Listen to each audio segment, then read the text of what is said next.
Hello and welcome to Cup of Cosmology, the place for all your questions about the universe. My name is Diana Hooper, Charlie to friends, and I'm a theoretical physicist currently doing a postdoc over in the Helsinki Institute of Physics in the University of Helsinki, Finland.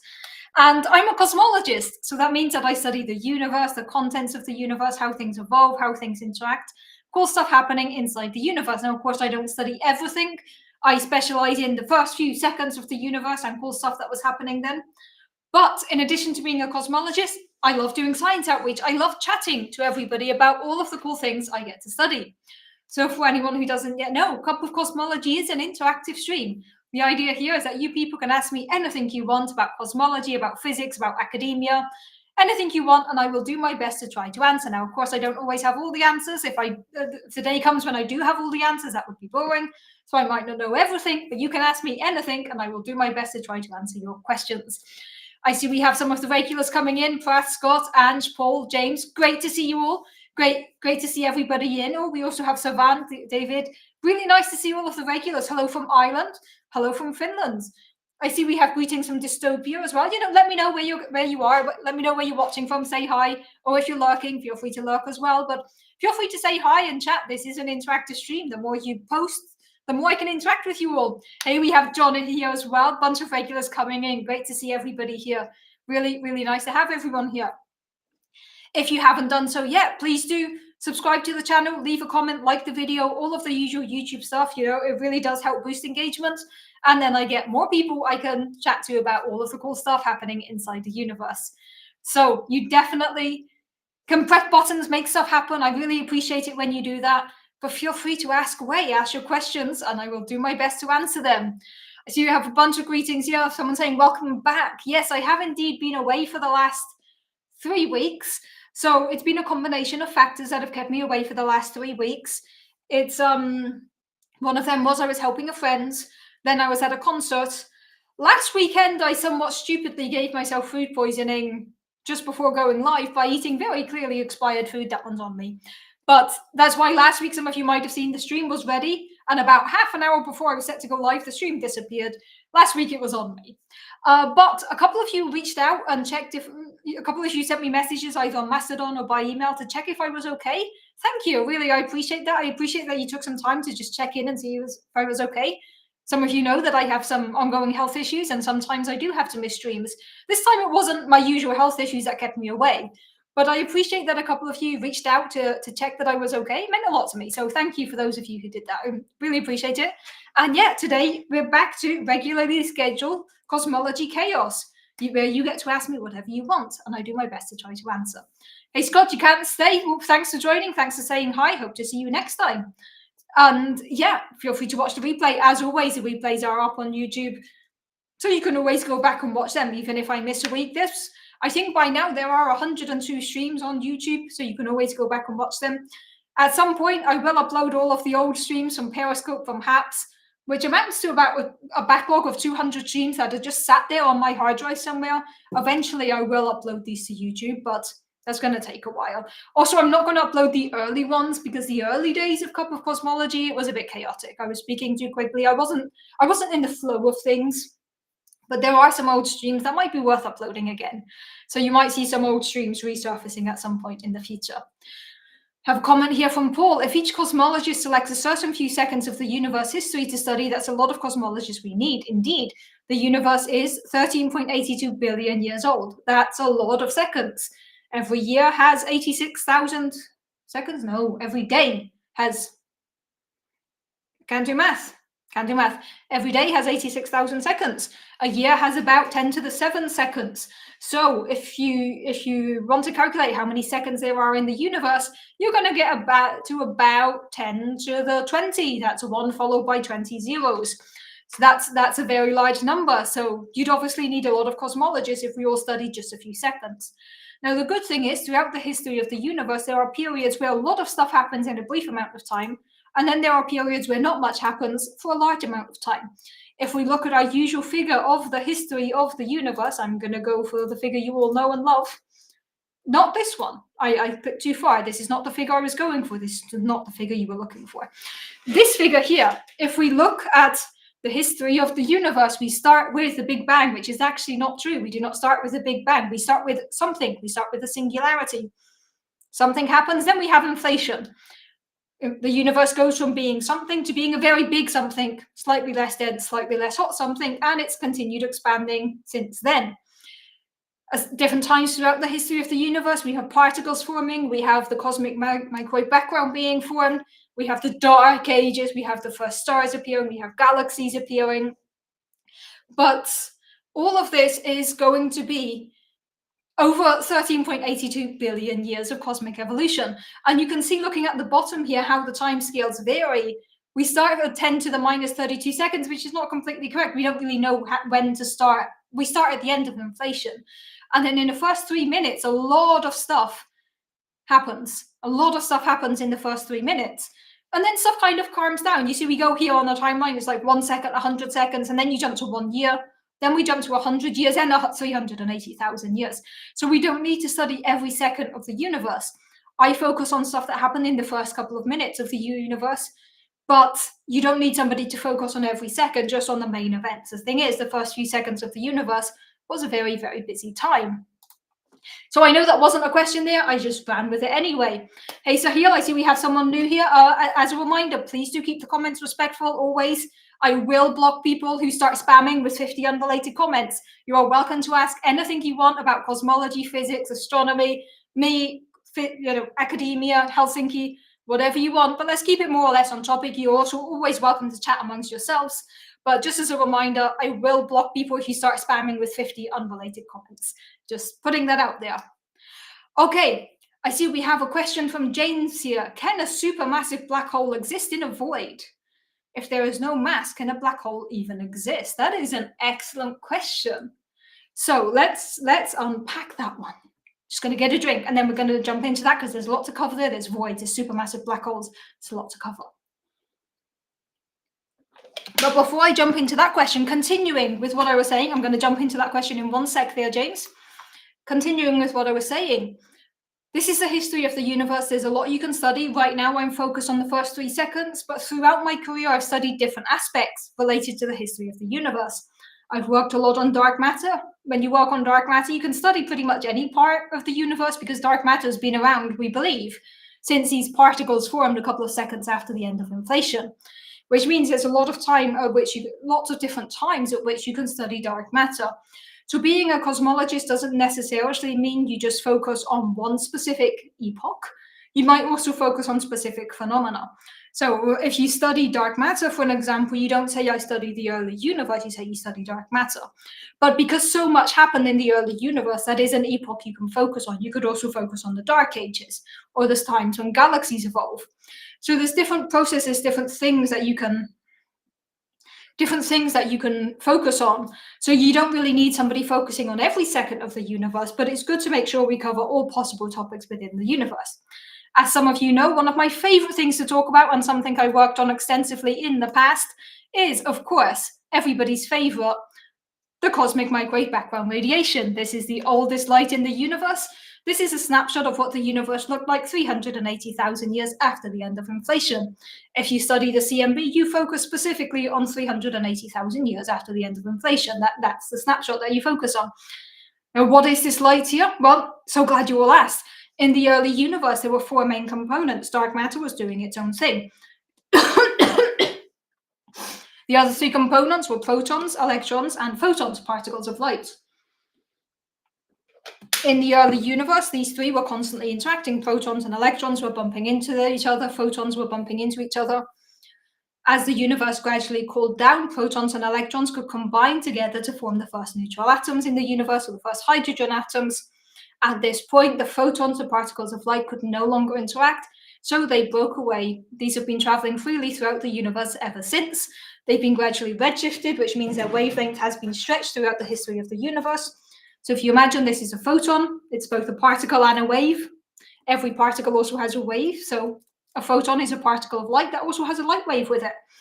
But as these waves travel throughout the universe, they gradually get stretched and stretched and stretched, which shifts them into a larger wavelength, lower frequency range of the electromagnetic spectrum. The photons that broke away at the time of the cosmic microwave background radiation by now have been shifted to the microwave range of the electromagnetic spectrum, which means today they're in the microwave range part. These photons are everywhere you look in the night sky, which is why we call them the cosmic microwave background radiation, the oldest light we can see in the universe. Hey, Twisty, really glad you could drop by. Nice to have someone local here. Welcome. Don't worry if you can't stay for long. I hope you enjoy your birthday party, but excellent to see you here. Thank you for popping by. And yes, indeed, it did take 10 minutes today for the cosmic microwave background radiation to appear. As you all know, this has to appear every stream. Last time it took a while, so today it had to appear early on to make sure I wouldn't forget about it. Just got your daily dose of CMB, just in case anyone was missing that. Okay, so back to James's question. I see there's also another cool question here from David about science outreach. We're going to get to that one. But first, a very cool question that James asked. Can a supermassive black hole exist in a void? If there is no mass, can a black hole even exist? So this is a really cool question. So let's break it down and start with what is a supermassive black hole, or even what is a black hole? So a black hole is an area of a black hole is a region of space-time that is so dense. Hey, David Dunn, great to see you. Haven't seen you in a while. So black hole is a region of space-time that is so dense that nothing can escape, not even light. In order to escape the gravitational pull of a black hole, you'd have to be traveling faster than light in a vacuum. As far as we know, nothing can travel faster than light in a vacuum, which means nothing can escape from inside a black hole. However, black holes are not the ultimate, like you've pulled the plug in the bath and everything's going to fall in, because black holes work purely via the gravitational force, which is actually the weakest of the forces in the universe. So the further away you are from a black hole, the less you're going to feel the gravitational attraction. This goes as a factor 2 squared. So if you increase your distance to a black hole by a factor 10, the gravitational pull of the black hole decreases by a factor 100. So even though black holes don't let anything escape, if you're far enough away, you won't notice it, which is good, because we have supermassive black holes at the center of every galaxy. So normally when we're talking about black holes, we can think of stars that have reached the end of their lifetime, they've collapsed. A star is a constant battle, pressure going outwards, gravity pulling things inwards. When a star reaches the end of its lifetime, it runs out of fuel, it collapses. Well, first it explodes as a supernova, sends elements throughout the universe, and then collapses to form a black hole. Once you have this black hole, if you get close enough, you're not going to escape. But because this black hole came from a star collapsing, usually we think about black holes of having the mass of the sun, 10 times the mass of the sun, 30, 50, 100 times the mass of the sun. They're like stellar mass black holes. However, we know that at the center of every galaxy, there is a supermassive black hole. A supermassive black hole is something that is like 1,000,000 times the mass of the sun. So you need 1,000,000 suns to account for a supermassive black hole. Now, we're not completely sure how supermassive black holes are formed. There's some ideas that maybe we could have had very early black holes that didn't go through the star formation era, known as primordial black holes. These could have been things that have collapsed in the early universe, where you don't need to go through the whole stellar formation process. You just have a region of space-time that is so dense that it automatically collapses to form a black hole. This is what we call primordial black holes. Hey, Gwyneth, great to see you here. And Twisty, thanks for stopping by. Maybe I'll be online in an hour. These streams are usually between an hour and an hour and a half. But thanks for popping by. Okay. So, different ways of forming black holes. You have the stellar mass black holes, so stars that have collapsed. You can have primordial black holes that have then had a lot of time to grow, because these could have formed in the very early universe. So the idea here is if you have primordial black holes, they could have grown a lot by now. Or if you have black holes that smash together, or when galaxies smash together, then supermassive black holes smash together, and this grows and grows and grows until you reach the stage of supermassive black holes. But again, we're not completely sure how supermassive black holes form, but we know there is one at the center of every galaxy, and they are instrumental to keeping the galaxy from drifting apart. So there is a really delicate interplay between the supermassive black hole at the center of a galaxy and the galaxy itself. Hey, Abyss, great to see you. Have not seen you here in a while. Great to have you here, Abyss, as always. Okay, in addition to all of these things about black holes, just to mention, there are also the Kugelblitz black holes, which are a hypothetical type of black hole that we've discussed in a few streams recently. So of course, Beth was going to bring it up again. Very fun thing. I talked about it extensively last week, two streams ago maybe. Yes, 2 streams ago. So feel free to go watch that if you want more about Kugelblitz. Okay, so supermassive black hole at the center of a galaxy. Now, the question was, can you have a supermassive black hole in a void? So a void is a region of space-time where not much is happening. We know that overall galaxies group together, forming something known as the cosmic web. So you get regions where you have a lot of galaxies and regions where you have fewer galaxies. I am looking for an image to bring up, but I moved all my slides around in the slide deck, so here we go. This is what, it takes me a while to find it, it's how that sentence was going to end. This is a simulation of what the cosmic web should look like. So every glowing dot here represents a galaxy, and you can see that these galaxies group together into these filaments. So you get regions where you have a lot of mass, a lot of density along the different filaments, and then you get the voids, which is the gap in between these filaments, the gap in between clusters of galaxies. These filaments are known as voids. So just to be clear, this here is a simulation, and if I've done things correctly, the image this here is what we measured with the Sloan Digital Sky Survey, one of the biggest surveys we had in the past. Every dot here is an accurate measurement of a galaxy. However, we can do even better because by now we have the dark energy spectroscopic instrument, DESI. This is a real image released earlier this year, where every dot here represents a galaxy. You can see in the background how many galaxies we have, and in the foreground, a zoomed in version. So this is really good evidence of how accurate our cosmological model is because we can reproduce the cosmic web. But again, the gap in between these filaments is what is known as cosmic voids. So to the question, in general, a supermassive black hole is going to be at the center of a galaxy. Galaxies are going to be along the filaments, which means that supermassive black holes will be found along the filaments of the cosmic web, and therefore in places where you do have mass. So usually you don't have a supermassive black hole in a void. Also, the second part of James's question was, if there is no mass, can a black hole even exist? It can, because all you need to form the black hole is an overdense region, which you could do with primordial black holes, no mass involved, or a star that's collapsed, then you do have mass. But once a black hole exists, you don't need mass to sustain it. It doesn't need anything to sustain it. So you can have a black hole formed however you want. Once it's formed, you do not need mass to sustain it. So then you can get to the interesting things, which are rogue black holes. So if you have a galaxy that smashes with another galaxy, a lot of things are going to be thrown out of orbit. And what this can lead to is rogue planets, rogue black holes, rogue stars, which are stars, planets, or black holes that lose the gravitational bond or the gravitational interaction to a galaxy and start drifting away. They're basically kicked out of the galaxy. This can happen with rogue planets, this can happen with stars, this can obviously happen with black holes as well. This means that you could have a lot of black holes just doing their own thing in the universe, not gravitationally bound in any galaxy or any large gravitational group or gravitational structure. They're just out doing their own thing. Now, can this happen to a supermassive black hole? Because you could kind of imagine two galaxies smashing together, a bunch of planets, stars, and black holes get shoved away. Okay, they're going to be drifting in the void. Could you have that with a supermassive black hole? Now, theoretically, yes. You could have a supermassive black hole that is dislodged from its host galaxy and kicked out into a void. Theoretically, yes. However, if we consider that a supermassive black hole is one of the main binding elements or the biggest gravitational presence inside a galaxy, it's quite hard to dislodge that from a galaxy. So it can technically happen. Then you also have the thing that most supermassive black holes have an accretion disk around them, which is a disk of heated matter. And I just realized my black hole plushie is in the wrong place. Here we go. Black hole plushie is back. You're getting all the props today. You've already seen the slinky. Now you're getting my black hole plushie. I think those are the two usual props. There's oh yeah, there's a few more in the cupboard. Black hole plushie. So this is a black hole, and what it has around it is an accretion disk. So this is a heated disk of matter that is spiraling around the black hole and gradually falling into it.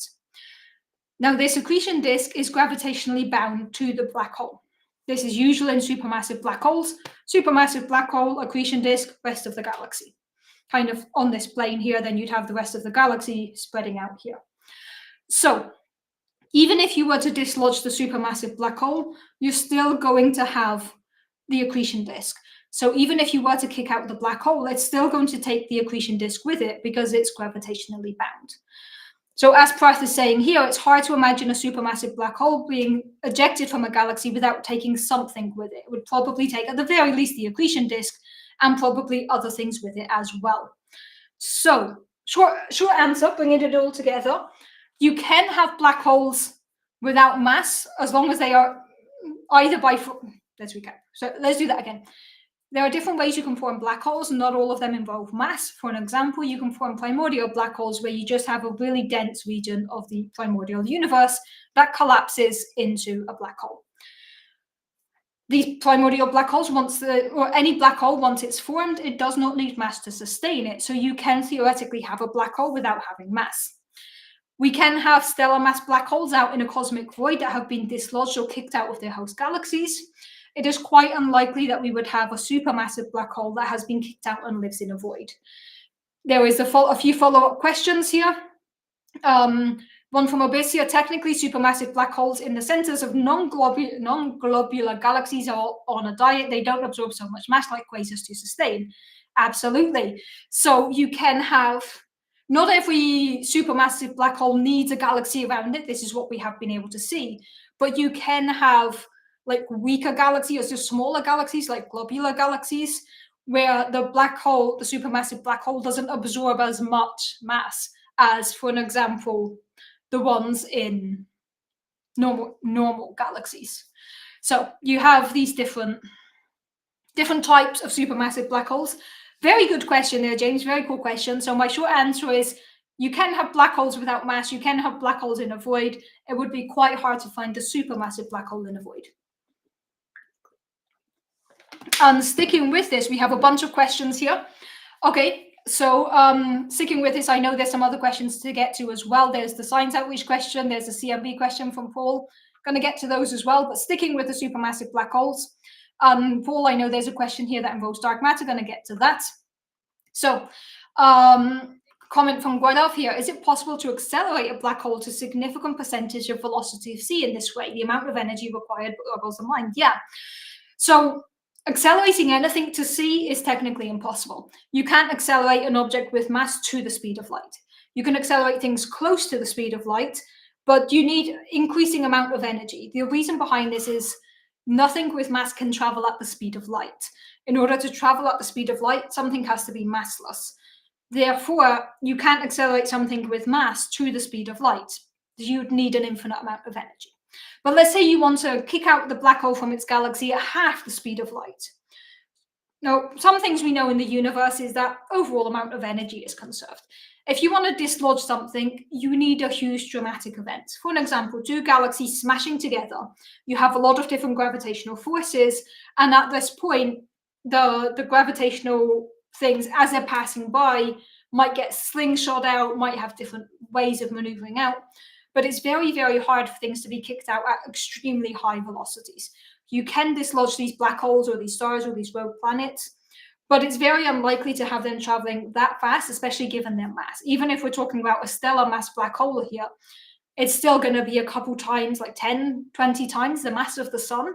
You'd need a huge amount of energy to accelerate this to any dramatic speed. What's usually going to be the case is everything in the universe has some amount of angular momentum. So as things pass by each other, they can have this kind of slingshot thing where they gain energy and pass each other by. We see comets do this all the time, where they slow down when they're far away and they get close to the sun and they speed up because they have this slingshot thing. You know, it's what they also do in Armageddon. Can't believe I'm citing Armageddon, but you'll know where I'm going with that. So yes, you can have this kind of slingshot maneuver, but you would need a huge amount of energy to really accelerate this to substantial speeds, and especially not to the speed of light, because you cannot actually accelerate anything to reach the speed of light. But that was an excellent question there. Very, very cool question there, Guadav.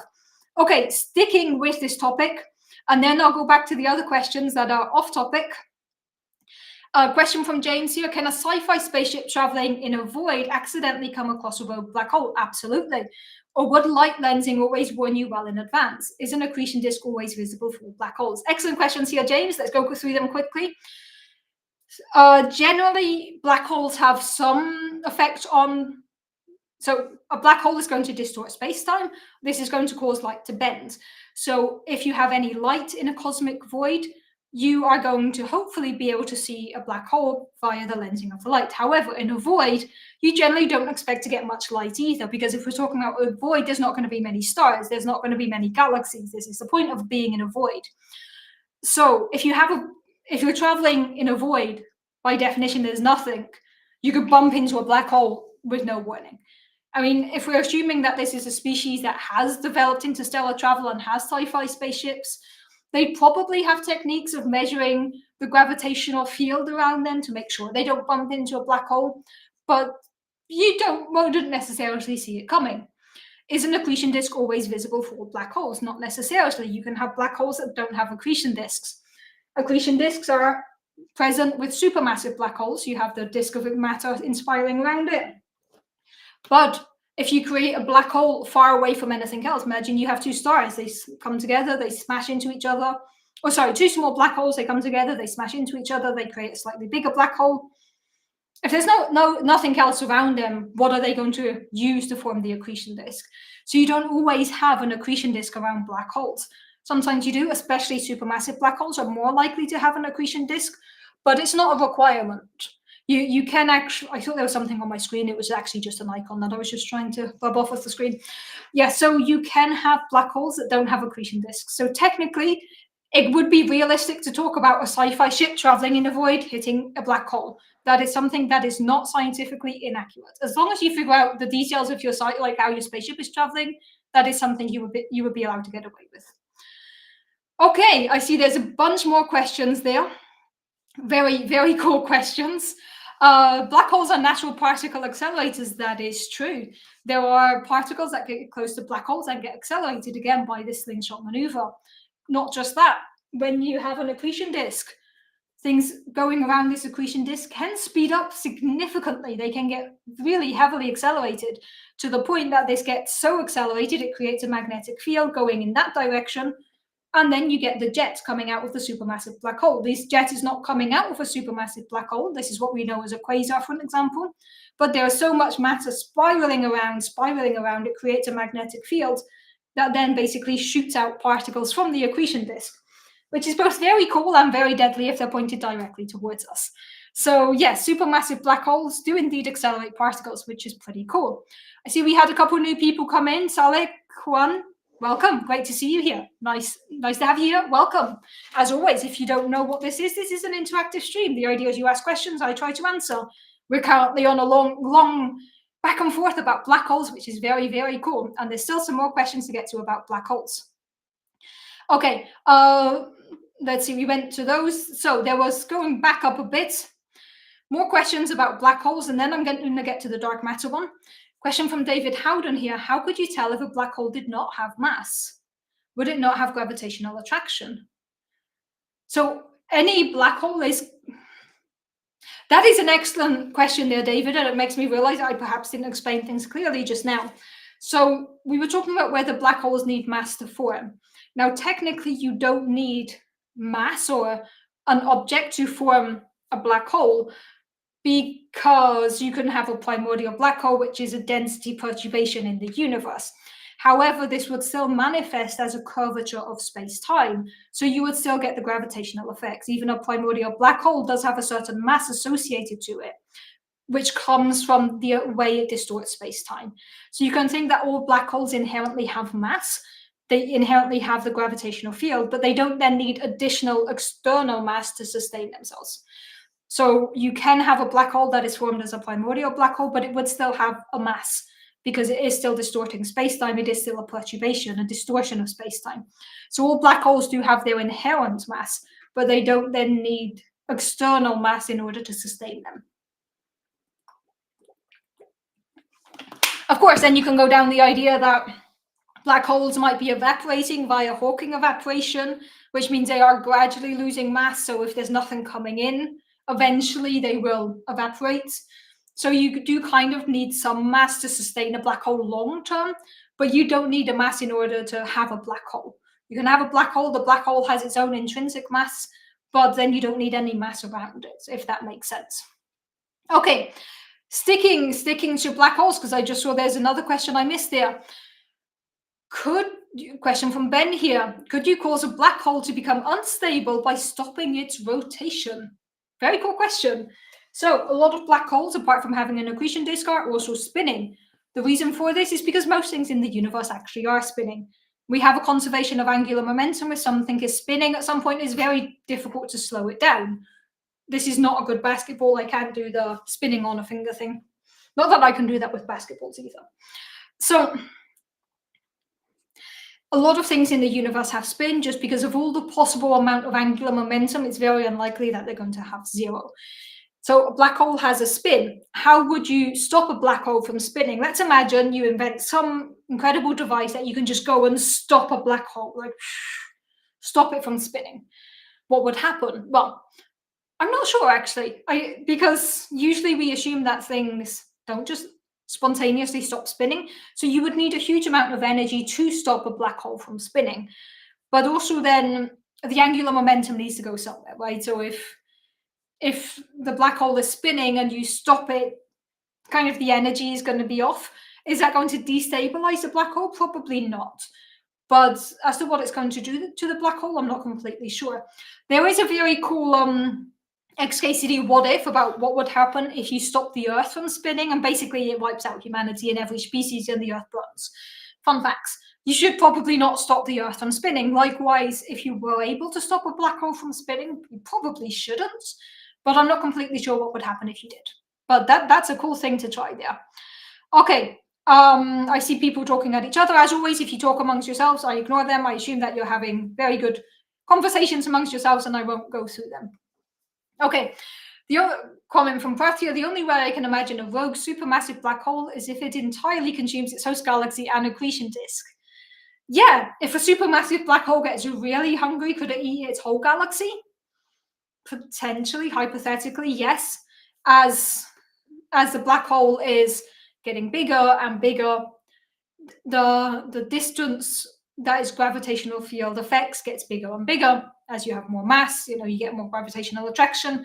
Could a black hole, a supermassive black hole, eventually eat its entire galaxy? Potentially, yes.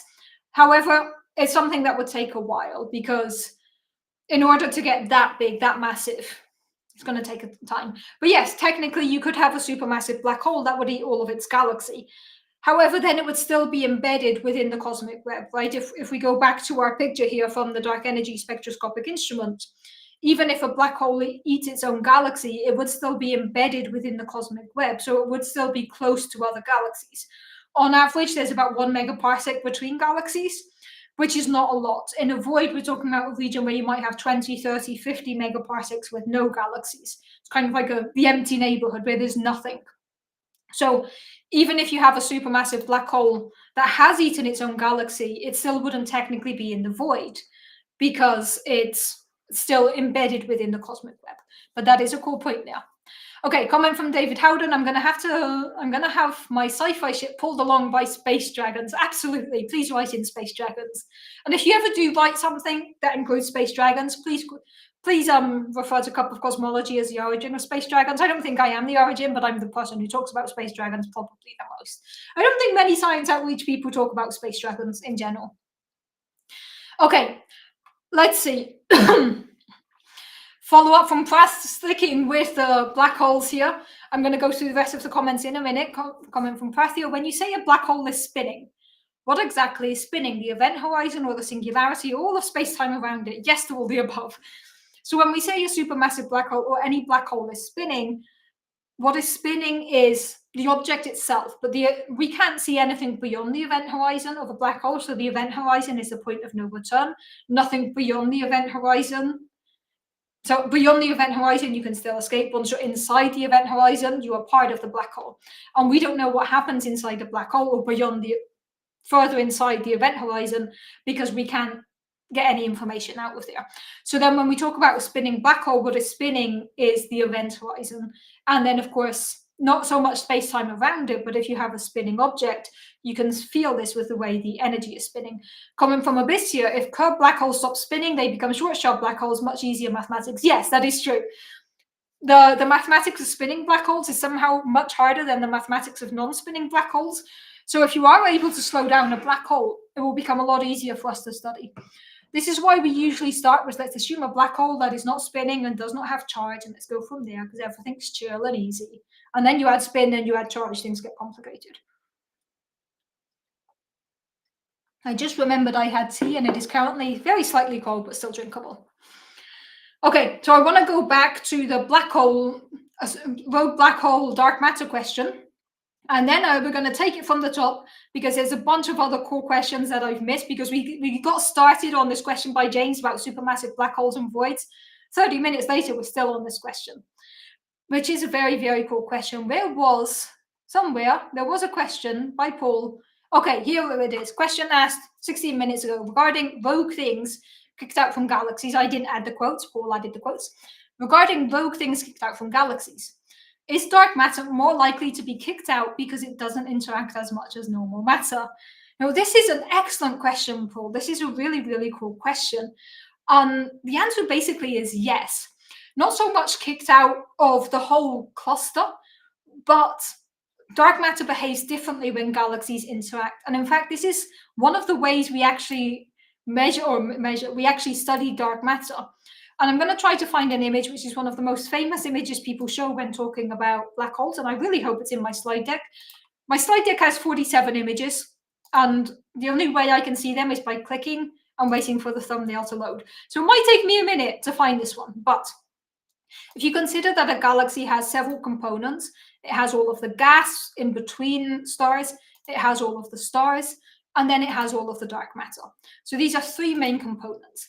And when galaxies crash together, or when clusters of galaxies crash together, all of these three components interact differently. Now, all of the part that is gas, here it is. This is the image I was looking for. This here is the bullet cluster. And what happened here is two clusters of galaxies smashed together. So this is image by NASA using data also from the Chandra X-ray Observatory. So what you can see here, every glowing dot represents a galaxy.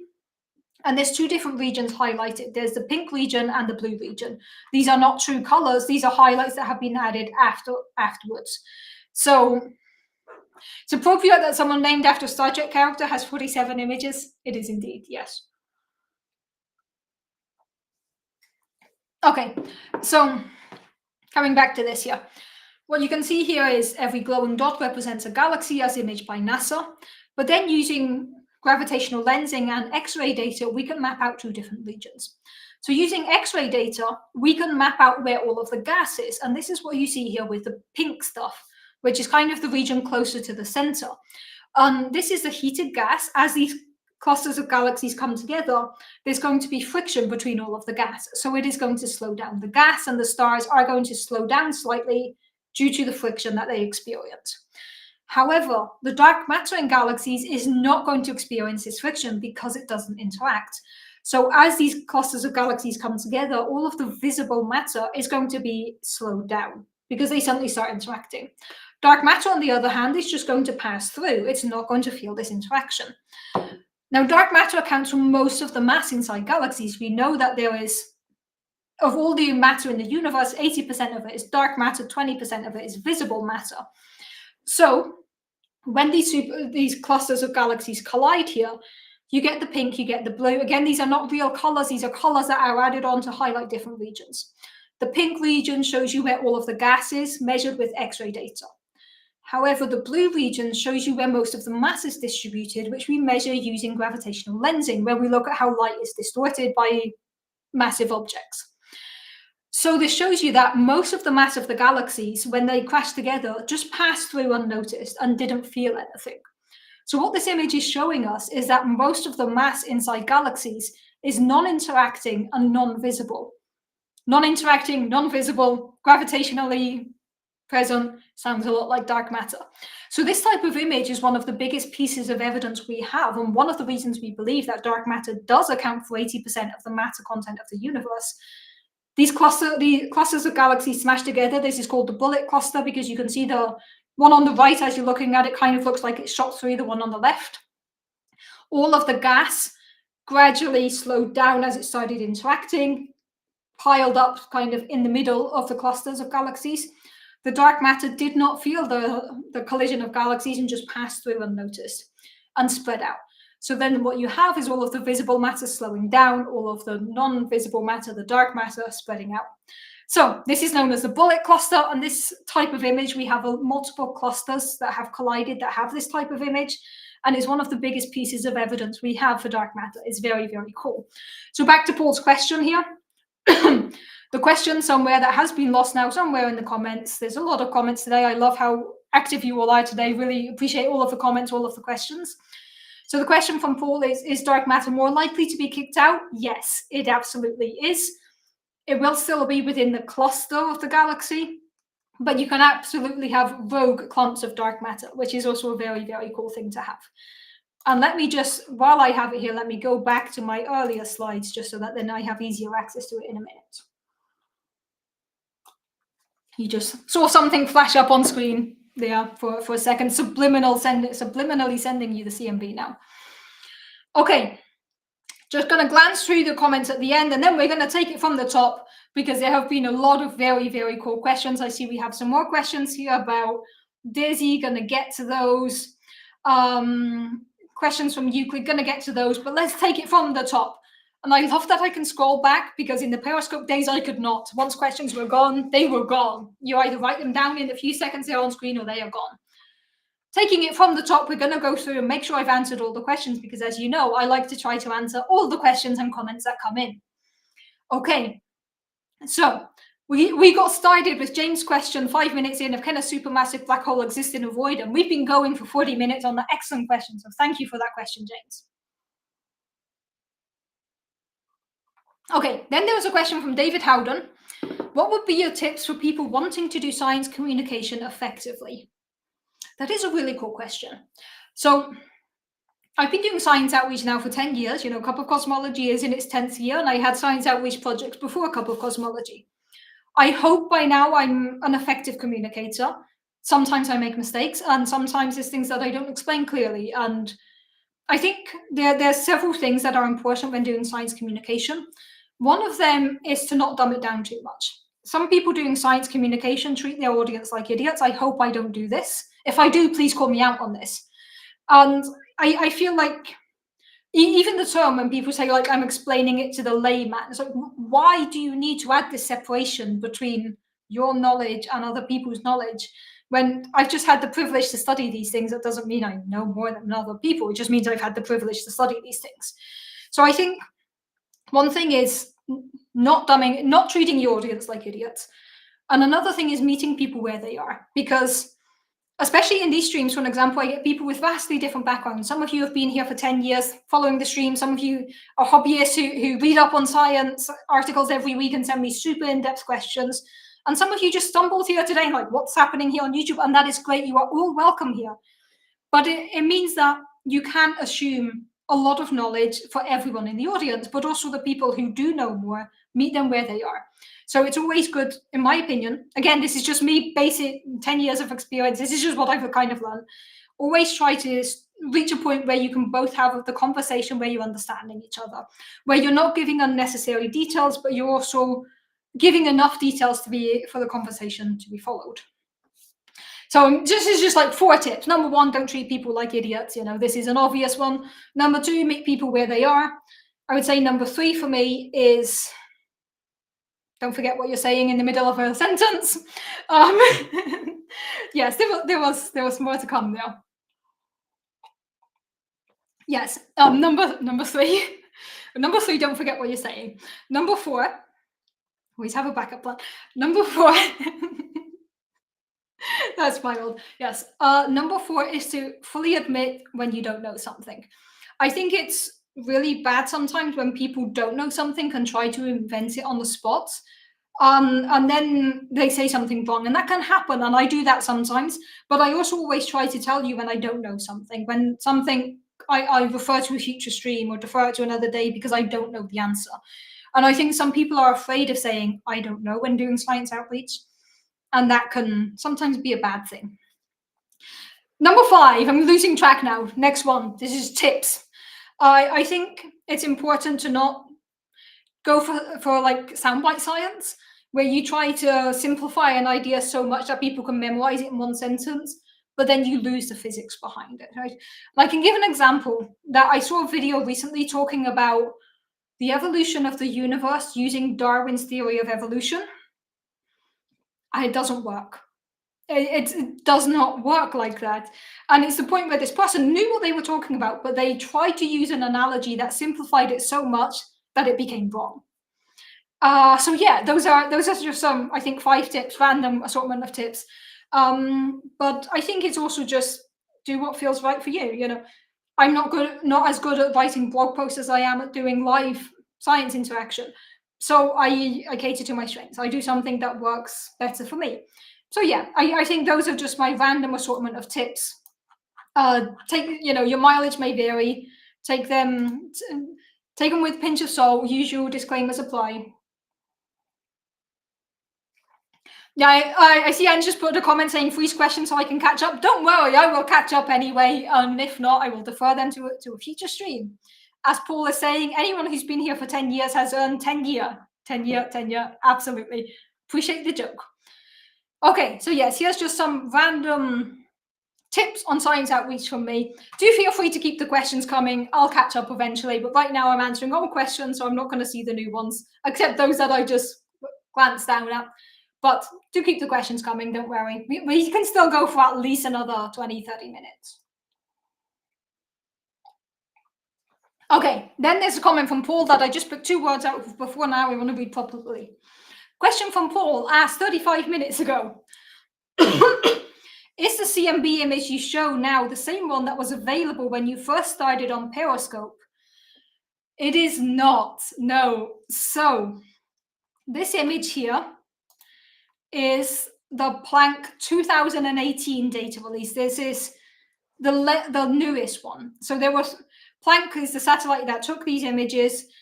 Planck operated between 2009 and 2013. It had its first data release in 2013, second one in 2015, final one in 2018. With a bit of a delay because some stuff happened. But this map is the one from 2018. It is the most recent one. Now, my first Cup of Cosmology live stream was in August 2014. 2014? No, 2015. August 2015. So by the time when I started doing streams, we had the very first Planck one, so the 2013 one. About 2 or 3 months into my streams, I updated to the 2015 one, and a couple of years ago, I updated, or like 6 years ago, I updated to the 2018 one. So that is a great question there, Paul. This is the 3rd iteration of the CMB map since I started Cup of Cosmology. Technically, there are even newer ones, but they're not all sky, because we have some ground-based missions measuring the CMB, but they are only measuring patches of the skies. The difference between ground-based and space-based. Ground-based means you can stare very intensely at one patch of the sky. A sky-based mission or space-based mission means you can get a full view of the sky, but you can't stare as deeply because you're trying to do that thing. So there's a difference between an all-sky survey and a stare at a specific region of the sky survey. They both have advantages and disadvantages. So there are newer maps we could put on patches of that sky, but not across the whole sky.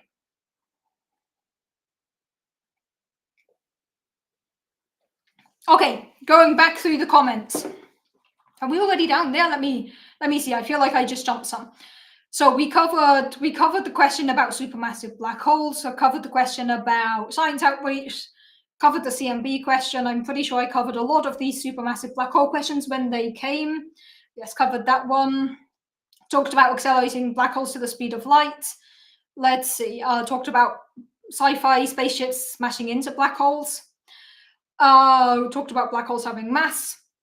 Talked about stopping black holes from spinning. Covered a bunch of questions already. Let's see. Covered all of these questions. Question from John. Did you hear any more about the study I asked about last time, talking about supermassive black holes causing dark energy? I did not, because I completely forgot about that question as soon as I finished the stream. To the point that this is a piece of paper I used last stream. You can see I wrote one thing down, which is black hole, dark energy. It is not crossed off, and there is nothing more on this piece of paper. So I completely forgot about that, John, until 10 minutes before I went live today when I pulled this out and I was like, oh yeah, that was a thing I was supposed to look into. So no, I did not. If you want me to look into something quickly, you can always send me an email, contact@cupofcosmology.com, because if it's in my inbox, I might not reply, but I'll see it and I'll react. I'll kind of do the thing. So if you send me a reminder of like, look into massive black holes, I'll see it in my inbox and then I'll be like, I guess I'll do that. I might not reply to emails, as you know, John. Sometimes I take 5 months to reply to you. Nothing personal. I just take a long time to reply to emails. I hope I do get back to people eventually. But send me an email if you want me to look at it quicker. Otherwise, it's kind of a lottery of at some point I'll pick up this notebook and be like, oh, let me look into that now. But no, I have not looked into it yet. But it is still a very intriguing thing that I absolutely do want to look into because, yeah, that sounds so cool. Okay, we talked about both black holes some more. Another question from John here on a non-black hole topic. Yeah, I got as far as that and skipped the rest of the question. Why do elliptical galaxies tend to be dead with low star formation? That's a cool question. I'm not sure if there's a complete one-to-one connection between the type of galaxy and how many stars it has.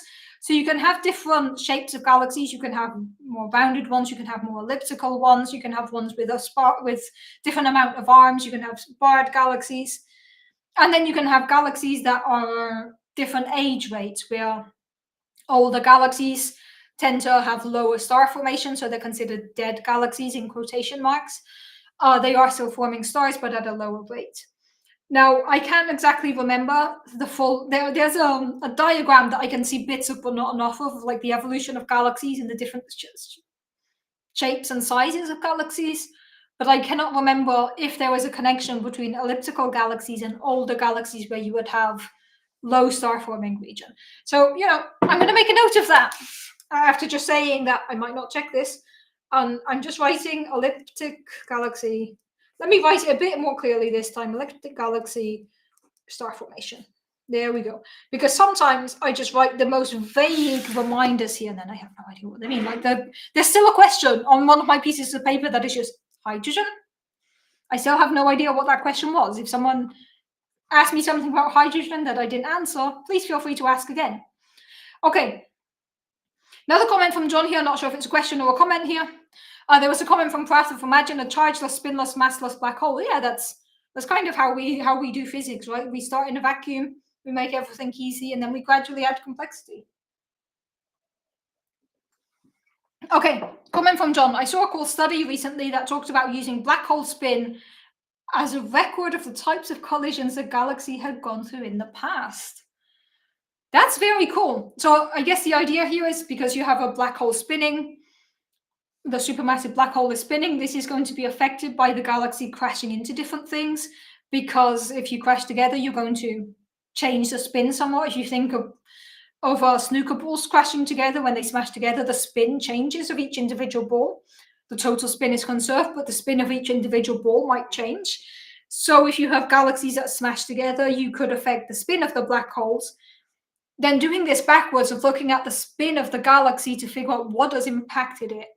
That sounds very cool. It's kind of like playing detective work backwards with the galaxy. Yeah, that sounds cool. I've not read that study, John, but that sounds very interesting. It sounds like a feasible thing people could do.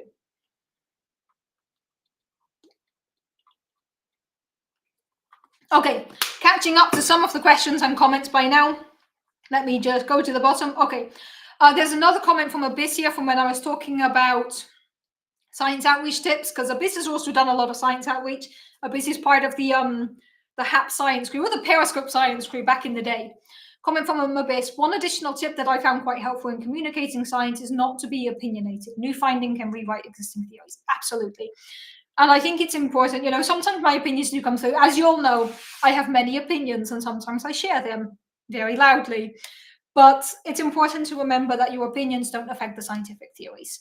So at the end of the day, it doesn't matter which theory you like. If the data doesn't match it, the theory is not going to be a good one. Sticking with the topic of elliptical galaxies and star formations, because there's a comment here from Abyss. Could it be that galaxy arms tend to clump matter, making star formation easy, as opposed to elliptical galaxies with rather homogeneous mass distribution? See, that sounds plausible, that there is some connection between the shape of the galaxy and the ability of the galaxy to form stars. But I don't know enough about galaxy evolution to answer that question. So I've made a note of it, but that is a good proposal there, Abyss. That makes sense. Okay, where was I? Where was I? Somewhere here. Somewhere around here. There's a lot of core questions today, which is never a problem. I love all the core questions. Just trying to find where I stopped with the questions. Okay, there was a comment from John when I was showing the dark energy spectroscopic image galaxy survey data. Do you have a favorite study using early DISI data? What do you think has been the most interesting result so far? So I think there's been a lot of really interesting stuff coming out with the dark energy survey, dark energy spectroscopic instrument. Sorry, there are two missions. There's one called DES, which is dark energy survey, and then there's a ground-based one, which is the dark energy spectroscopic instrument, DISI, and I frequently mix these two up. But the DISI results, the first results were published in April. There's been a lot of April this year is when we got this image and the first science results. So DISI started taking data a few years ago. This year is science data release 1, so 1 year of data. But by the time this came out, DISI had already been taking data for 3 years. So while this has been released, people are currently working on the 3-year data release from DISI as well. Now, the 3-year data release is, of course, going to have a much bigger sample of galaxies. It's going to look at a lot of things multiple times. So currently there is a thing that in the first year of DISI data, there's patches of the sky that DISI only looked at once. By the 3rd year data release, a lot of these patches have been looked at more than once. So the degree of belief in these measurements increases the more times we stare at the same patch of the sky. So some of the preliminary or some of the first results from DISI were extremely interesting. I did a whole stream about it when the DISI results came out. April 10th, I think I did the stream. Results came out on April 7th. Around those dates, to go back to April in the YouTube feed, and you will find the stream I did entirely about the DISI results. There have been a couple of interesting things. The most interesting one, perhaps, is the fact that DISI seems to favor non-standard dark energy. So in our standard cosmological model, we consider dark energy to be basically a constant. It's a dark energy doing its thing. We can describe it with one number, 1 or 2, and that's it. However, the DISI results seem to favor dark energy that changes with time. So the way dark energy acted in the early universe is slightly different to the way it acted now. This is not yet significant enough to claim a discovery, and the DISI people were very cautious in advertising it as hints, first signs of not saying we've discovered time varying dark energy, which is how some science outreach places did advertise it. So yeah, I think my favorite result from DISI so far is the fact that dark energy might not be how it is in the standard model of cosmology. And this is really, really cool, because if this is true, it's new physics. If it's not true, and it turns out that when we get more data, it goes away, it further cements our standard model of cosmology. So it's really, really cool. I think it's important to note that this was just after 1 year of DISI data, and they are currently working on year 3 data. So we expect more results at some point soon with this, but we can't put a date on soon. There are rumors as to when year 3 data release is coming out, but they're rumors that it's not my place to share because I'm not involved in the DISI mission. But yeah, they are already working on the DISI year 3 data release. And given that the results of year 1 were interesting, the results of year 3 are not going to be like 3 years away.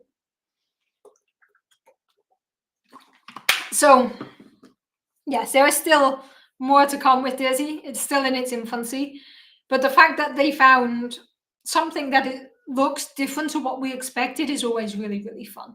So I think that for now is the part of the DISI results that I'm the most interested in. Also, I think this map, this figure, is incredible, because if you consider the one we had 12 years ago was the dark energies, was this one, Sloan Digital Sky Survey. The amount of galaxies, I mean, this here would be a tiny, tiny, tiny chunk on this one here.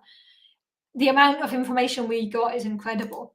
I think it's also worth highlighting that DISI has some huge technological advances in terms of looking at galaxies.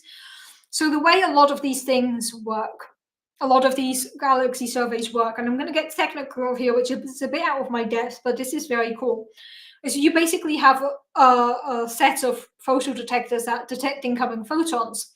And when you want to look at a specific galaxy combination or a specific patch of the sky, what you do is you cover out the ones that you don't want to use. So with the Sloan Digital Sky Survey, historically, you had these big metal plates, You get a metal plate that's like the size of the telescope opening, and you drill holes in there corresponding to where you wanted light to come through, and you block out the rest. And then you'd attach this to the telescope so that when it would look at a patch of the sky, it wouldn't get background information, it would get exactly the information you want, or it would get the data from where you wanted it to get. So this is very time consuming, of course. If every time you want to move the telescope or you want to do something, you need to remove this big metal plate and put on another one. But this is what was being done at the time of the Sloan Digital Sky Survey. And you can still find these metal plates if you go to some older physics departments. The ones used to produce this amazing map here. Hey, Twisty, glad to see you back here. So the ones used to produce this amazing Sloan Digital Sky Survey map, you can still find these metal plates in some older universities or some like historical physics buildings. If you look for them, I don't have an image to show you, but if you look for SDSS plates or Sloan Digital Sky Survey plate, you'll find this big metal plate with holes drilled in it that they'd have to manually install on the telescope. The dark energy spectroscopic instrument, which was built much more recently, has a network of little tiny robotically operated photodetectors. So the idea here is instead of blocking them out, you can just move them around. You can slightly turn them and twist them. And this is a response time of a couple minutes, which means you can add up a whole new configuration on the DESI telescope within 5 minutes. You don't need somebody to make a new metal plate and install it on the telescope. And this is an incredible scientific advancement here. I know this is not the question that I was asked, but this is a tangent. You all know I love my tangents. And you know, sine and cosine, I'm not going to discriminate against any trig function. Math joke for you there. A very bad math joke, but had to be done. So I'm more amused at my joke than any of you are going to be. I'm aware of this. So yeah, the DESI instrument, instead of needing these metal plates, has hundreds of little robots that just spin around. And this means that DESI can take in so much more data, to the point that the Sloan Digital Sky Survey operated for, I think, 10 years. DESI can already take photos of more galaxies in one night than SDSS did over its whole lifetime. So I can't remember the exact numbers. I want to remember the numbers now. By remember the numbers, I mean I want to ask Google the numbers. How many galaxies did SDSS measure? Let's see if Google's going to give me the answer. Yes. Okay, so the Sloan Digital Sky Survey, according to the official SDSS webpage, the final data set includes 930,000 galaxies. This is more than what DESI did in its first year of data. So it's amazing. It's amazing that we've come so far. And just comparing these maps, this one here is a Sloan Digital Sky Survey, goes out to redshift about 0.14. You know, it's looking back a couple billion years or two. With the dark energy spectroscopic instrument, we can look back 10 billion years. It's amazing. The progression between these two that are only like 20 years apart, but the progression between these two maps of galaxies is astonishing. So the question was, what is my favorite result from DESI? I think scientifically, the fact that dark energy might not be what we expected is very cool, but also this map. This is absolutely amazing. This is just so cool. Yeah, this map. This is my favorite DESI result so far. Okay, I see we have some new questions, but I'm just going to go through the questions that I missed before I get to the new ones. I just got distracted talking about DESI. I really recommend you look up these Sloan Digital Sky Survey SDSS plates and see what we had before, and then look up there are videos of the DESI robots spinning around to accomplish the same effect. It's so cool. A couple weeks ago, 2 weeks ago, we had someone from DESI come and give a seminar in Helsinki, and he reiterated this point of the progress. And I think it's something that I haven't emphasized enough on my streams, just how amazing DESI is, what it's doing. And I was sat in this seminar like, oh, this is amazing. I need to tell people on Cup of Cosmology about DESI again, because DESI is so cool. Okay. We had a question from John. Has Euclid looked at the gravitational lensing in the bullet cluster? I am not sure.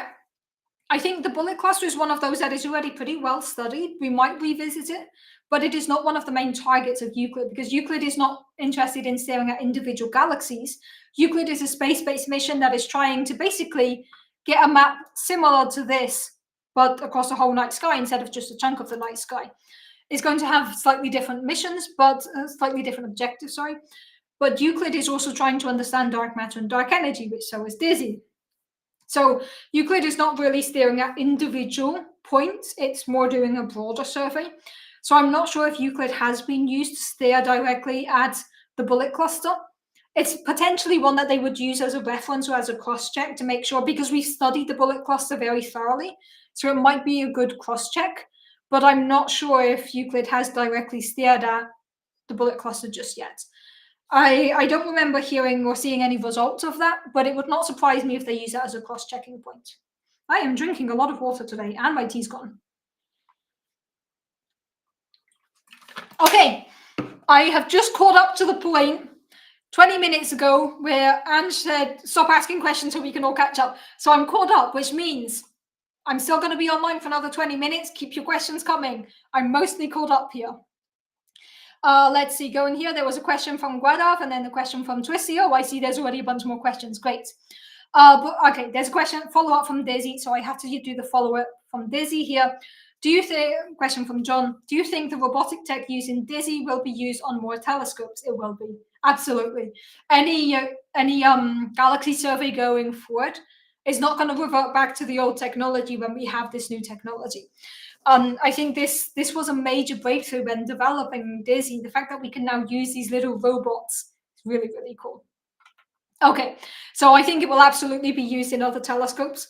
Also, fun fact, the way that the JWST, the Just Wonderful Space Telescope that launched a few years ago, the way that they used to block out different sources of light to focus on specific things actually involved such detailed and accurate technology that they had to develop a whole new technique of using lasers to make these mirrors. And this technology is now being used in eye surgery because the lasers the precision that you use on the lasers can also be applied when doing laser surgery on your eyes. So developments for the JWST led to developments in laser eye surgery. I do not remember the exact details, but that's a fact that's somewhere in my brain that is a cool fact I had to share with you all. Okay, back to the questions. There was 2 or 3 more questions I saw here that I want to get to, including strong force or which is the strongest force. But first, there's a question from Guadav. Is there any experiment which will look for supermassive black hole collisions in the future, maybe in the next 10 years even? Yes, there is. I'm so glad you asked me that. Because supermassive black holes smashing together is a cataclysmic event. It's so cataclysmic that it is going to send ripples throughout the fabric of the cosmos. These ripples are known as gravitational waves. Here we go. Y'all know where I'm going now. So, gravitational waves are tiny, tiny, tiny ripples in the fabric of the cosmos caused by basically anything with mass accelerating through the universe in a non-symmetrical way. So if I'm here on my chair and I spin around in a perfectly symmetrical way, I do not emit gravitational waves. However, if I spin around and start flapping my arms around wildly, I'm going to produce gravitational waves. You can produce gravitational waves by supernova stars exploding, by black holes smashing together, by supermassive black holes smashing together, by the universe itself when it went through its period of exponential growth in its infancy. All of these things can produce gravitational waves. And gravitational waves are tiny, tiny, tiny things in space-time. To the point that if a gravitational wave hits you, what it's going to do is it's going to distort space and time. So first, if a gravitational wave, let's imagine it's traveling from the camera to me in this direction. When a gravitational wave hits me, it's going to make me taller and thinner and then shorter and fatter. It kind of goes like this. However, if 2 black holes smash together and send gravitational waves throughout the universe, by the time they hit me, it's going to be a tiny effect. A gravitational wave from merging black holes would make me grow by the billionth the width of a human hair. So take a human hair, divide it into a billion, like the width of a human hair, divide that into a billion. That's how much I would height or weight, or like height or width, would change from an incoming gravitational wave. Which means gravitational waves are tiny and extremely difficult to detect, really, really difficult to detect. But humans, we are an ingenious species. So we figured out that we could use lasers to look for gravitational waves. How does this work? I'm glad you asked. So light always travels at the speed of light. No matter what you do, you can slow light down in different mediums, but in a vacuum, light always travels at the same speed. This is also very cool that if you shine a torch and you ran at the speed of, you ran really quickly, that light still travels away from you at the speed of light. So it doesn't matter how fast you're going, how fast the observer is going, light always travels at the speed of light in a vacuum, which means it's a constant we can rely on. So one thing about gravitational waves is they're going to distort space and time. So how do you measure something if your ruler is changing? Let's imagine this is a ruler and I say this is 18 centimeters. I can't use this to measure something if this is also gravitational wave comes through. This changes in length. Oh, this was such a cool prop. This changes in length as a gravitational wave comes through. So it's no longer 18 centimeters. This is so satisfying, I'm sorry. It is no longer 18 centimeters because it's being distorted by the gravitational wave. So it's no longer an effective ruler.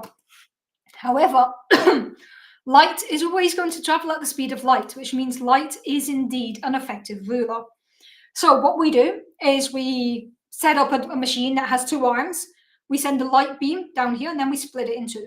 And we send this laser beam down the two paths of the detector, down the two arms. At the end of each arm is a mirror, so the light goes down, hits the mirrors, comes back, and recombines. If the light comes back exactly in sync, it's going to combine and these two waves are going to destroy each other. You get no light at the end. However, if on its path down these arms, a gravitational wave comes in, the arms are going to change length. So by the time the lasers come back, they are no longer going to come back in sync because they've traveled a different distance. If you're traveling at the same speed and the distance changes, then the arrival time is also going to change, which means you're no longer going to get these lasers coming back in sync. So we can use lasers shot down different paths, bounced off mirrors to come back and tell us, once they've recombined, we can use this to measure gravitational waves. This sounds like something out of sci-fi, and yet we have done this 100 times, over 100 times. We have some ground-based detectors called LIGO, Virgo, Kagra. These are missions that have 4-kilometer long arms. So each of these arms is 4 kilometers. LIGO is in the US, Virgo is in Italy, Kagra is in Japan. And these have already been able to measure gravitational waves coming from merging black holes, from merging neutron stars, from black holes and neutron stars smashing together. This is absolutely amazing that we can do this. But what if you want to find gravitational waves coming from supermassive black holes smashing together, which is the question. The question was, how do we detect supermassive black holes smashing together? Supermassive black holes smashing together are going to produce gravitational waves. These gravitational waves are going to be in a slightly different frequency range to the ones we can detect with LIGO and Virgo. This is the things we can detect is completely determined by the length of the arms, because we need the gravitational wave, the wavelength of the gravitational waves to fit within our detector, basically. In order to find gravitational waves from other things, we need longer arms. To do that, we need to go to space. So in about 10 years, the European Space Agency is going to launch the mission called LISA, the Laser Interferometer Space Antenna, whose sole mission is to look for gravitational waves. So LISA is going to be chasing after the Earth as it orbits the Sun. So let's just imagine this is the Sun here, there's the Sun over here, Earth is orbiting around the Sun, and orbiting just behind the Earth is going to be LISA, following the Earth in its path around the Sun. LISA is going to be 3 little detectors forming a triangle, and between each of these detectors, there are going to be lasers going back and forth, back and forth, back and forth. So the distance between these 3 spacecrafts represents the arm distance that we have. Here on Earth, we have 4 kilometers. These spacecrafts are going to be 2.5 million kilometers apart. That is insane. So basically, we're building 3 little baby telescopes that are going to be chasing after the Earth, bouncing lasers or sending lasers back and forth between each other. And based on the arrival time of these lasers, we're going to try to see if anything went through these lasers, for an example, a gravitational wave coming from supermassive black holes smashing together. This is This is amazing. And I'm working on the LISA mission. This is what I'm working on now, gravitational waves. I'm preparing for when we get the LISA mission, which is why I'm so happy that you asked the question. LISA is set to measure supermassive black holes smashing together, massive black holes eating up smaller black holes, even some what we call the verification binary, so some black holes that can also be measured by LIGO and Virgo. And potentially, LISA might also measure the ripples coming from whatever happened in the first few seconds of the universe, which is what I'm interested in. So this space-based gravitational wave laser mission that we're launching to space in 10 years might tell us about the origins of the universe, and it will tell us about supermassive black holes smashing together, which is insanely cool. Thanks for joining, Paul. Always great to see you here. Enjoy the rest of your Sunday. I just saw that you had to run. Enjoy the rest of your Sunday. Right, so we don't just need to wait for LISA for supermassive black holes. Using the same idea, there's other things we can use to measure gravitational waves. And one of my personal favorites, apart from LISA, is what is known as pulsar timing array. So pulsars are neutron stars that are spinning rapidly. They're basically the lighthouses of the universe. So they have a very specific frequency. These are stars that are emitting a beam of light and they're spinning. So every certain amount of time, you get a light beam coming your way. This is something that is predictable. It's something that we know when it's going to happen. So it gives us a fixed timing. Pulsar is spinning at this time. So if you have a bunch of pulsars, you have a network of pulsars or an array of pulsars, and they're all spinning and sending their light beam towards you at specific intervals. If a gravitational wave passes in between these pulsars, it is going to mess up the timing of the arrival signal of the pulsar beam. So then you take enough pulsars in between galaxy or in the galaxy, and you look at how much their light is spinning, and you can use this, the correlation between these, or like how connected these are, to see if any gravitational waves came through the pulsars. This is again amazing. These pulsar signals, are then detected using radio telescopes, because instead of the beam of light, what we detect is the radio waves. So there's a network of ground-based radio detectors that are looking at signals coming from pulsars and seeing if there's a change in the arrival time to figure out if gravitational waves went through and what caused them. Something else that sounds like sci-fi, we're using stars to measure gravitational waves. So we're pointing radio telescopes at stars to see if gravitational waves went in. Now, this is my problem with sci-fi. Sci-fi, keep up. Look what science is doing. This is cool. But there was a big announcement a couple of years ago because some of the ground-based gravitational wave pulsar timing array missions, or these radio missions looking for pulsar timing array signals, actually found a background of gravitational waves that could come from supermassive black holes crashing together. This is something that we still need more data on. It's still not clear, but we do really expect there to be this background signal because there's a lot of supermassive black holes in the universe smashing together. This would leave a background of gravitational waves, and it looks like the pulsar timing array networks may have found hints of this already, which means we need more radio telescopes, we need more data from these. So within the next 15 years, we will have data from pulsar timing array and we will have data from LISA. So in answer to the question of are we doing anything, or is there going to be any experiment to measure supermassive black holes smashing together? Yes. Gravitational waves is the tool we're using there, and we're covering it from multiple different perspectives. We have the ones where we're sending laser shooting spacecrafts to chase the Earth to look for gravitational waves, and we're using the ones where we just stare at the radio signs coming from stars to look for gravitational waves. Both sound equally amazing, both are equally amazing. Okay, sticking with the gravitational waves, and I know there's still a question to answer about the forces in the universe, but sticking with the gravitational waves. Comment from Prast here. LISA would have to take into account the expansion of space, right? Pretty sure at those distances, the length of new space is more than how much gravitational waves bend. Yeah, LISA needs to take into account so many things. So there is the fact that, it is chasing the Earth, which is orbiting around the sun, which is embedded in a galaxy. So you have some gravitational signals there. Then you also have the fact that, how do you keep these spacecrafts at exactly 2.5 million kilometers apart? because if this distance changes in any way, your laser arrival time is going to change. So one of the biggest challenges, and what a lot of people are working on, is what is known as time delay interferometry. So how do you figure out if your lasers are coming back out of sync because of gravitational waves, or if they're coming back out of sync because of stuff that happened on the mission? Because of, spaceships are hard. They're difficult things to maneuver. Keeping them that precisely together is going to be extremely difficult. Then you have things like the noise. So the detectors themselves have some noise that they're adding to the system. So yes, LISA needs to take into account a lot of things. The expansion of the universe on those scales is going to be pretty small, especially because we're in a galaxy that is gravitationally bound. So the expansion of space is going to be one of the smallest things to factor in there. There's going to be a lot of other things that we need to factor in. But that is why a bunch of us are already working on this, because we're getting ready for when we have LISA data. And this is something that I'm involved in, is preparing for when we get LISA data, which is always very fun and amazing that I get to work on these things.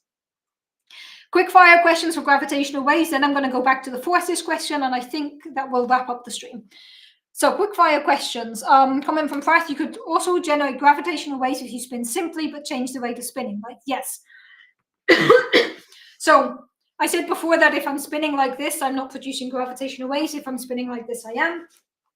If I spin like this, where I start and stop, and then speed up some more, I would produce gravitational waves because the motion is no longer symmetric. Just to clarify, I'm not coughing because I'm ill. I'm coughing because I'm chronically ill. But like, this is not a bug or anything. I wouldn't do a stream if I had a bug. This is just my default. It's been, so I'm going to be coughing. This is why I hydrate. Okay, does core collapse supernova cause gravitational waves? Yes, it does. It is not too symmetrical, because even though a core collapse supernova is a star that's reached the end of its lifetime, it explodes as a supernova and then collapses. That explosion is not going to be symmetrical. In order for it to be symmetrical, you'd need all of the mass of the star to be evenly distributed, all of the elements in the star to be evenly distributed. They are not. Therefore, a supernova is not symmetrical, and it does produce gravitational waves. Okay, I think, did we cover all of those questions there?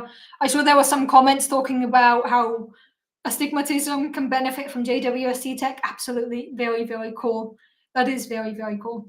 Okay, we covered that one. We covered the LISA question. Question from Guadav here: do gravitational waves reflect like electromagnetic waves? Yes, and they create interference, destructive and constructive interference. They're basically a wave that, instead of moving through water, is moving through space-time. So they also have cool effects, like they can reflect, they can create interference, things like that. Question from John, quick fire questions, as I mentioned here. How much will gravity from other solar system bodies affect the alignment of LISA telescopes? Probably not much. So of course, within our solar system, there's Jupiter, there's the sun, there's a lot of big gravitational objects that we need to worry about.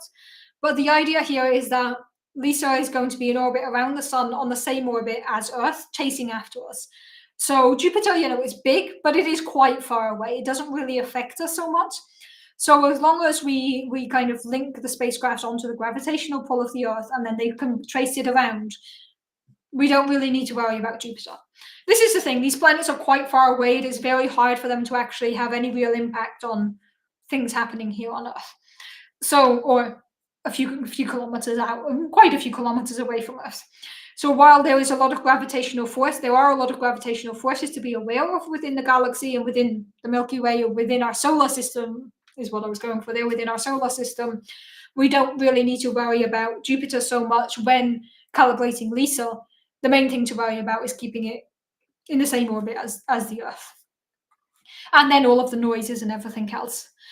So it's rare of change of angular velocity that causes gravitational waves. Yeah, you just need some type of non-symmetrical motion. What you actually need is a quadrupole in the angular momentum, quadrupole moment, but yeah, you need a non-symmetrical moving thing. Okay, one more gravitational wave question, then I'm going to check the one that I haven't yet answered about forces, and then I'm going to wrap up. Does a body moving in a straight line also cause gravitational waves behind it, like a boat leaves wake? No, it does not, unless it is accelerating. If a thing is traveling at a constant speed, it is not going to distort space-time in any way. If it is traveling at a non-constant speed, so accelerating, it can produce gravitational waves. So if this is a spaceship traveling at a constant speed in the universe, it is not producing gravitational waves. If it's doing this, and it's going to produce gravitational waves until it smashes into a black hole in the void, as we have established. Okay, so I think there's just the question from Twisty that I needed to answer, and I think I've answered all the other questions. If there's a question you asked that I haven't yet answered, now's your chance to put it again in the chat, because it means I missed it.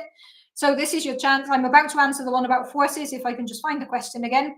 But if there's a question you asked or a comment that you want me to see that I didn't yet acknowledge, now's the time to put it in the chat, and I will get to it in the last few minutes of the stream. But there was a question here from Twisty Twisties. You talked earlier about gravity being the weakest force in the universe. What is the strongest? This is an excellent question.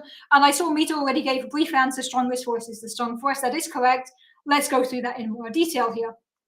So, as far as we know, the universe has 4 forces. Everything in the universe follows these 4 forces. Not everything interacts with all 4 forces, but these are the 4 forces that govern the interactions that we know of in the universe. Going through the 4 forces, there's the one that we're familiar with, which is gravity. Gravity keeps us in orbit around the sun. Gravity makes things fall down. I drop pen falls. This is gravity. We're pretty accustomed to gravity. The second force that we're also accustomed to is the electromagnetic force, electricity and magnetism. Light, magnet, magnet sticks to fridge, light bulb comes on. This is electromagnetism. This is one we're also pretty familiar with. Then there's another 2 forces. These are the nuclear forces. And here we have the strong nuclear force and the weak nuclear force. The strong nuclear force is the one that glues everything together at the atomic level. So the strong nuclear force keeps quarks together inside protons, for an example, or neutrons. And it's the one that keeps protons and neutrons together inside atoms. So the strong force is the one that glues everything together in the universe. And then we have the weak nuclear force, which is responsible for radioactive decay. So when particles decay, you have weak nuclear force. Out of these 4 forces, we know that the strongest one is the strong nuclear force. This is why we call it strong nuclear force. We are terrible at naming things. The strong nuclear force is so strong that if you try to pull apart an atom, you need a huge amount of energy. We know this, that splitting the atom requires a huge amount of energy. And it also adds a lot of energy, because what usually happens is the energy involved to pull apart these atoms is enough to produce more atoms. So rather than pulling them apart, you just get another one. This is also why you can't find single protons in the universe. For an example, you can't find single quarks in the universe. So quarks are one of the building blocks of the universe. We know there are 6 types of them: up, down, strange, charm, top, bottom. These are the 6 quarks that can build up matter. But you can never just go like, here's a top quark, here's a bottom quark. You can do that in other contexts, but you can't just be, here's a top quark, here's a bottom quark, here's an up, here's a down.